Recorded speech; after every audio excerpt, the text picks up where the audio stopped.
you ready for this?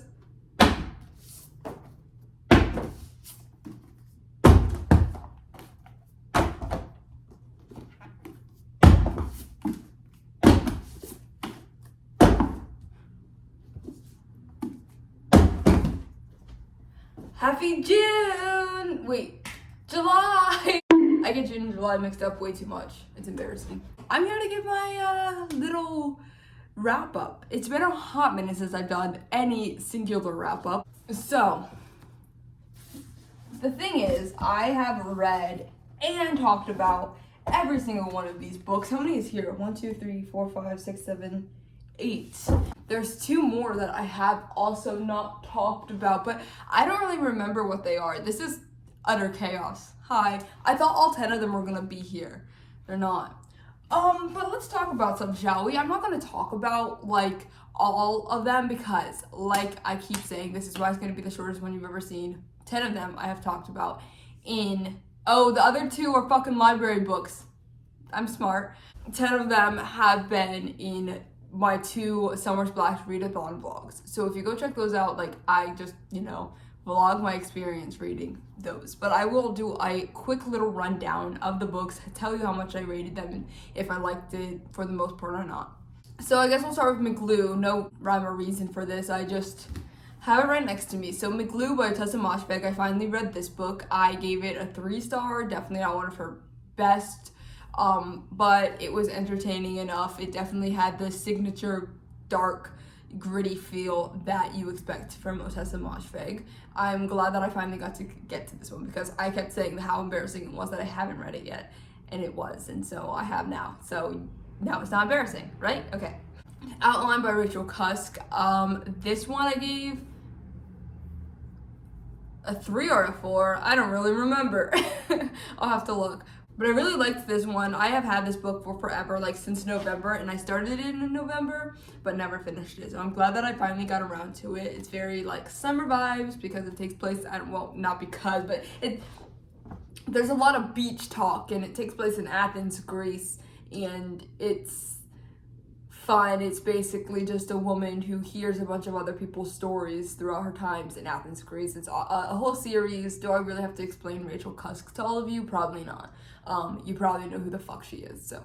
And I read Loveless by Alice Oseman. I did not rate this one, actually, and, I had very iffy, mixed opinions on this one, just, like, the main character, I had said the main character was kind of annoying, and I just wanted to be done with it for the most part, and I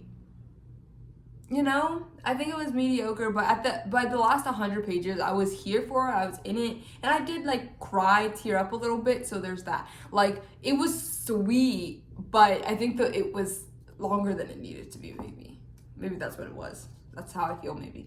So there's that. Sea of Tranquility by Emily St. John Mandel. I gave this a 4.5 stars. I absolutely loved it. It was such an interesting, like, take on, I just never seen something like this, and I really liked it. I really liked how they made an homage to her other book, Station 11, as we all know and love Station 11. So if you like that book, I honestly recommend picking this up. I can't wait to read other books by her. This is only my 2nd one, but The Glass Hotel is pretty iconic. Everybody knows that book, usually, mostly. I don't know, maybe not everyone. I should probably stop saying things like that, but I liked it. I don't know where that was going with that. In Cold Blood by Ruben Capote. An iconic one, a nonfiction book about this family from Kansas, and they all, like, die. The whole family, they get murdered, and they're trying to figure out who murdered them. It's the weirdest case, and it was a nice family that everybody loved and admired, and so to find them dead was very shocking, and we find out who doesn't, I hit my head. It's a whole nonfiction deal, so you get it. Also, I really like the writing style in it, and I want to read more Truman Capote books. Tomorrow, I gave this a 5-star. It is one of my favorite books that I read in the month of July. It's one of my favorite books that I read this year. it's top number one, as it is probably everybody's. Like, I cannot go away from anybody talking about this book, and I'm here for that. I'm so glad that everybody like also loves it. I liked it a lot because it was the escapism that I needed in the month of July. Like, a lot of things happened, and it was a lot of hectic things, and I was slower on reading, and but at the same time, I really needed escapism. But at the same time, I really needed to be in this world for a moment, trying to help out people who I love, aka my boyfriend. So, you know, I wasn't reading that much like in July. And like, I mean, you'll see in my vlogs if you watch them that it was a pretty chaotic time. Like, I didn't talk about shit, but like, I was like, I spent a whole entire week reading a solitary book, and like, that's not like me. It's because a lot of things were happening. So all that to say, this book was the amount of escapism that I absolutely needed, I absolutely longed for, and this is going to have a special place in my heart forever. I absolutely fucking loved this book. Will I reread it? Maybe eventually one day. I'm glad that I was kind of like low-key forced to have it. Like, it was just my book of the month book, you know? I always am so happy when I have a book of the month book that I happen to like. I'm like, awesome, I don't have to pay like for the book unless I want to. Cool. Like, I'm glad that I have this in my hands. Like, I feel like I would have tried to eventually have read it, like, and I would have read it on like an ebook or something, or found it at the library, and it would not have been the same. I'm so glad I have this book in my possession. Crying in H Mart is a memoir. Did I rate it 4 stars? I don't know. I don't know if I rated it or not. I don't really like necessarily rating memoirs or nonfiction. I absolutely loved this one. It's just about a woman named Michelle Zauner. She's also the singer of Japanese Breakfast, if you've heard of that. It's her. She's talking about how her mother had cancer and the story behind that, and then she also talks a lot about like food and how her mother and her really connected through food and cooking and everything. And the very beginning, the very opening line is like, ever since my mom died, I cry in H Mart, and I absolutely loved that. Like, love everything about this book. Another one that I'm glad that I have in my possession. Not a book of the month book or anything. I just saw it at my local bookstore, and I was like, I really, really, really have been wanting to read this book, and I've been waiting for it to be in paperback, but it hasn't yet, and I don't know if it's gonna happen anytime soon, so let me just purchase this, and I'm so glad I did. And it's an amazing cover, and there is a plethora of amazing covers with this book. Like, it's translated in so many different languages, and it's you can find it in so many different like countries. It's pretty crazy, but it's an amazing piece of work. And then here I have The Discomfort of Evening, a depressing book. It was the winner of the 2020 International Booker Prize. And I absolutely loved it. I compared it kind of to a Moshfegh novel, like it was that gritty darkness like we always talk about, and it really had that. It was like about this girl who her brother had died recently, and it was just about the kids that there was 4 of them all together, and then their oldest brother died, and so these 3 kids are just trying to figure out what death even is. And they're trying to like meet death. It's definitely very interesting, definitely very thoughtful. Like, absolutely love this. I can see why it won the International Booker Prize. Of course, I don't know what the competition looked like in 2020, but I will eventually. That's a video I want to do. I am so obsessed with the International Booker Prize. Like, it's crazy how much better the international one is, better than the like regular one. I'm sorry, there I said it, but like, that's how I feel.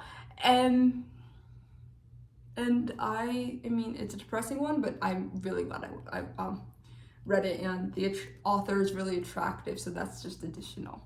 I read A Perilous Undertaking.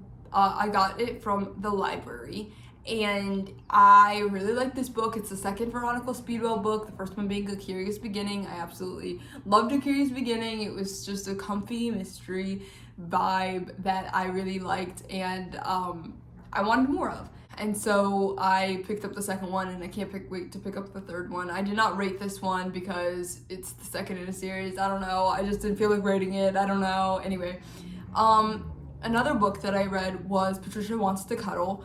I again did not rate this one.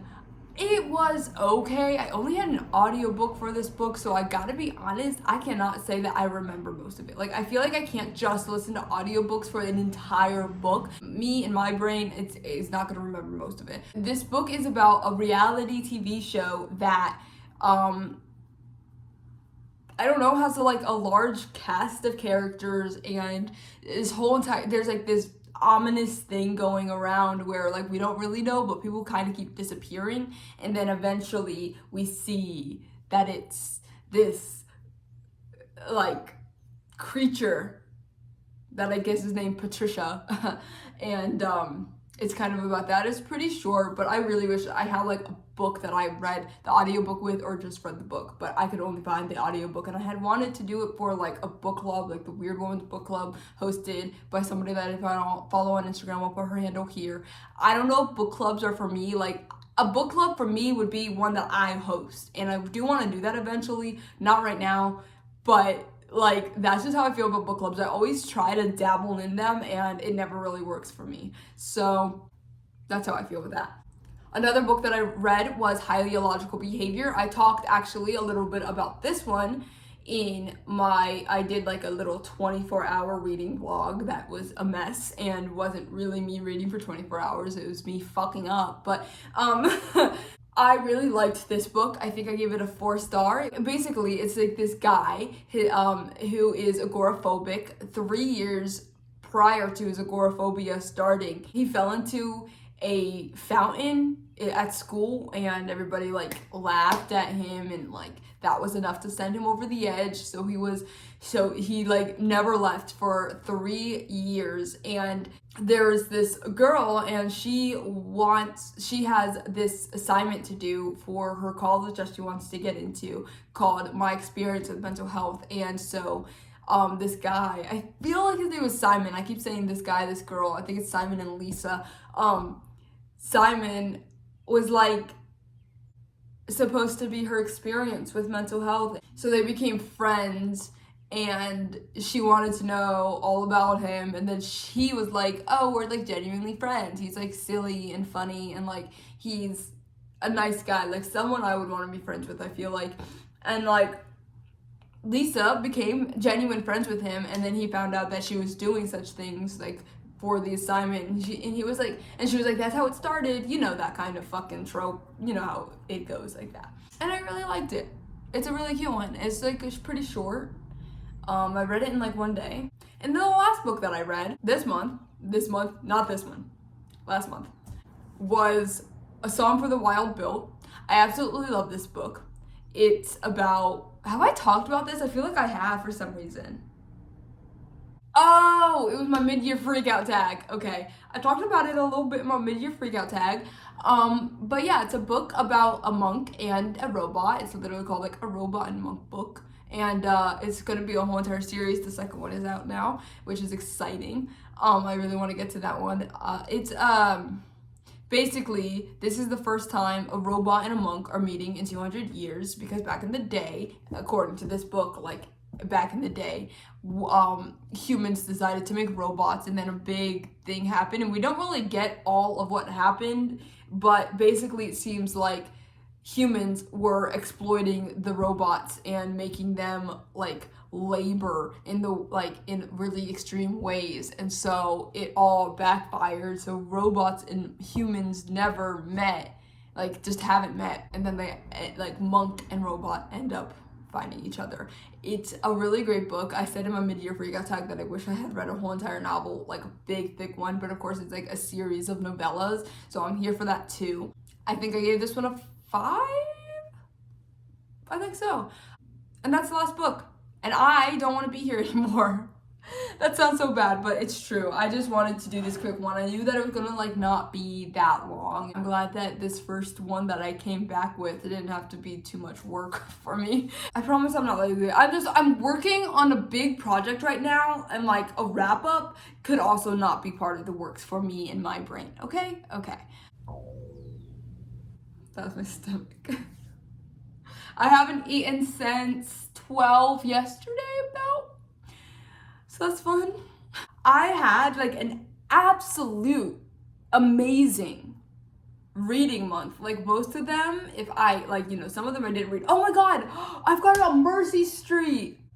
This is so embarrassing and so messy. Hi, I also read Mercy Street. I gave it a 2.5 star. I didn't care that much for it, but I have talked way more about this one in my 24-hour readathon vlog. Like that was basically the whole entire book. Like I read the entire book in that vlog. So you can go check that out if you want to see my opinions on Mercy Street. I didn't care for it too much. Anyway, I had like, for the most part, an amazing reading month. Like Mercy Street was my only 2.5, and then everything else was basically like a 4 or 5 or not rated. Some of them here and there were 3s. That's a deal to me. I'm here for that. I read so many amazing things. I read so many things that changed my life, like The Discomfort of Evening. Maybe not changed my life, that might be a little bit dramatic, but you get what I'm saying, like Crying in H-Mart and Tomorrow and Tomorrow and Tomorrow. These are some of the like best books I've read so far. I'm super glad that I had this opportunity to read all of these books. I'm forever thankful to pick up a book and just escape, and it becomes my favorite. I love when that happens. That's what I do it for. That's why I read. Okay, enough of this chaos. I hope you have an amazing day. Amazing Wednesday. Hopefully this comes out today on Wednesday.